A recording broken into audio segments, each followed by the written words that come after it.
Food and other supplies have finally arrived to starving refugees in the Central African Republic. Thousands of people displaced by violence in the country lined up in the capital as humanitarian agencies distributed beans and flour. Intense fighting between Muslim and Christian militias has forced over 500,000 people to flee their homes this year. Officials from the UN's World Food Program said a quarter of the country's population are being identified as food insecure. We've identified that there are probably 1.3 million people who are food insecure.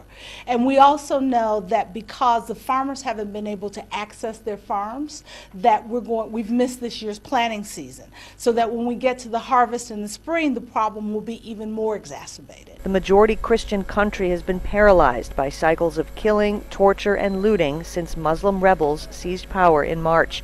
More than 1,600 French troops have been deployed to try and stop the violence.